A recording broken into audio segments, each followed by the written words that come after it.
Hey guys, Tor here. Just very quick video to show you how to optimize your logo. So as you can see with this logo, it's quite small, you can't read the writing, and that's because it's in this small format and it's a square format, which obviously isn't that well suited to being in this kind of space.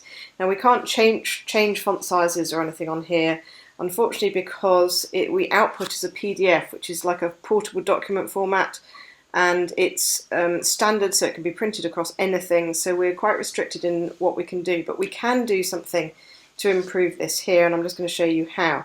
So what I've actually done is I've gone onto this customer's website and I've gone to their logo, and I've just taken a screenshot. I use a piece of software called Sketch, but there's lots of different screenshotting software, and I have just taken a screenshot of this hand here. So let me just do that quickly.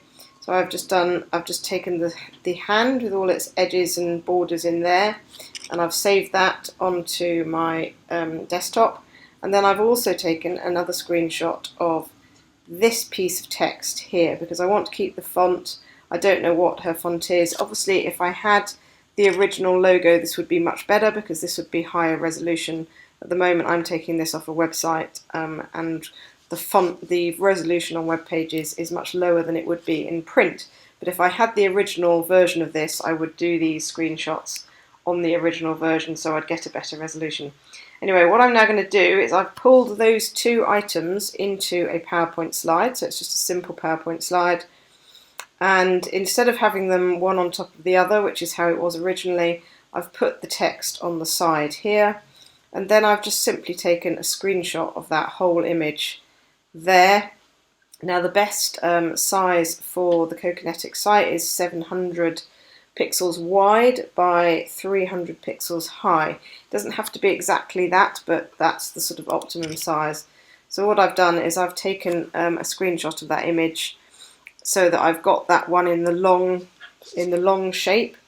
And then what you can do is, you can see here I've actually ended up fiddling around with 5 different versions, because it does take a little bit of time just to get the right balance of white around the edges and all that kind of thing, and different sizes. So don't be worried to just have a play around with this. It's worth just being a bit patient and doing that.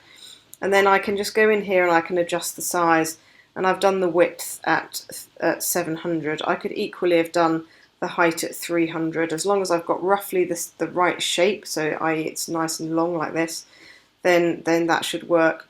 And now let me just show you very quickly what the outcome of that is. So what I've done is I've put this customer's logo on my own branding on the Co-Kinetic branded version, so I've replaced my Co-Kinetic logo, and that's what it looks like. So as you can see, substantially better than that version. So that's just a quick video just showing, if you've got more of a square image, what you can do to make it look better on the branded. If you have any problems at all, then please drop us a blip on the chat tool on our website, because we like to make sure that this looks good for you, because it goes across obviously all your leaflets. So please just drop us a message on there. Alright, cheers guys.